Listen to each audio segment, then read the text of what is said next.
Uh-huh. Hi guys, this is p.1 with podphoto.com and also aristudio.com, and basically we're trying out new products today, and one of them being duct tape, wallet, purse, clutch, whatever you want to call it. It looks really cool. It has pockets. All these are pockets with a little pocket up here, pockets here, and on this side. And yeah, really cool stuff. So we're gonna be basically going over how to do one of these or one of these, basically the same thing. So this is what you'll need. First and foremost, duct tape, different colors, masking tape, very important, and also material like this or whatever you want. You could do it all duct tape. You can make this to be actually duct tape, but you know, this material is in fact wallpaper. So you can see the design on this side with the rough stuff on this side, and the duct tape sticks pretty good to the rough side. And basically get a sheet like this with our template in mind.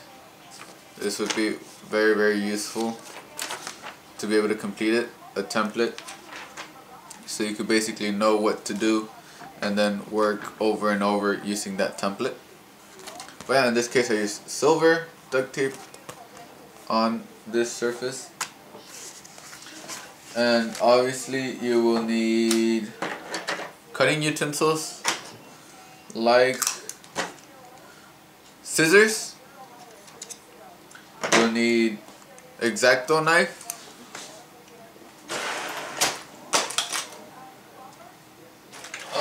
I had like 3 of them. Oh, here it is. Since I don't know if people know, I have seen this type of X-Acto knife. It's just a fancier one.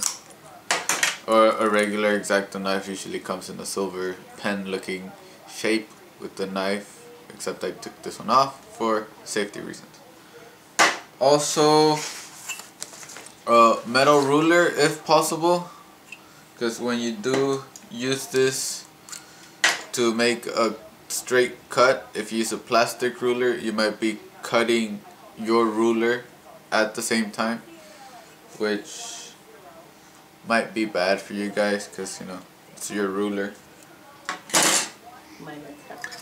Yeah, you guys might mess it up. Okay, another thing, a cutting surface like a mat board, a cutting board, whatever you want to call it. You can get these at Michael's or any art supply store. Also the X-Acto knife, you can get them at an art supply store. And the metal ruler, art supply store. Or you can also get these at Home Depot, because you know they are like construction type rulers, because they are metal, not flimsy plastic. Also, let's see what else I got here. Obviously a little table to work with. This one's pretty cool. Another thing, a little basket to put all your scraps, because it might get a little messy. I don't know about you guys, but you know, when I cut I tend to try to be as clean as possible, but it's up to you if you want to keep trash or not. And also I have one of these little clipboards for basically putting this on top of here, because I like to work on my lap. I don't like tables because they're not I can never find the correct table or adjust my seat well enough for cutting, so I just do it on my lap, you know, just personal preference. Anything else?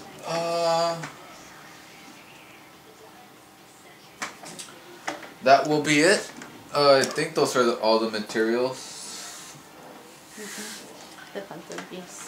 Oh, and another thing that's very important obviously without this you wouldn't be able to do it, would be vice. I don't know how exactly the correct term in English. I know it in Spanish. Vice. Okay, so basically once we get everything done, when we start to sew, we obviously, you can see, I keep on saying obviously for some reason, this goes around to leave a nice finish. Also for the inside, for these little tabs. So yeah, but that would be later on today. Oh, and one more thing that I just got pointed out is, obviously, keep on saying that word, dude. Velcro. Velcro for the little tab. Otherwise you won't be able to close it. You can use magnets or some other material. I wouldn't recommend magnets because if it is a purse, you would put credit cards or whatever, and the credit cards have a little magnet strip, so I wouldn't recommend it. But that's up to you, like I said. So yeah, that's okay. Now that's it, I think. And always keep in mind how much material you have. Like right now, I am basically running out of this one, so I'll have to use this one for little details, so I won't like start on this and not finish. Also running out of here, so please keep in mind that. Also, another reason I use masking tape is actually quite something I had to figure out for myself when I was doing my other duct tape wallets. Is that since, let me get a little strip right here so I can see the example a little bit better. You see how on this side, after a year or so, you might get some residue dripping out of where the duct tapes overlap. And so if you put this strip, this masking tape doesn't leave any residue whatsoever. So basically this to cover the exposed areas, and it also gives it a pretty cool, as you can see on these. Basically I have 4 strips of tape overlapping each other with a nice little blue line. It gives it a nice design. I also do it for these two are just for fun on whatever it is that I'm doing. Like if I were to make a sleeve like this for here, I would also cover it so I won't get that sticky residue to stick to any of whatever it is that I put. Okay, now that's everything. Okay, like I said, Ronald with podsphoto.com and aristudio.com.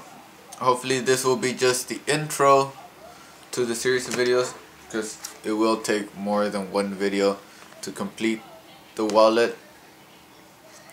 But yeah, stay tuned for that.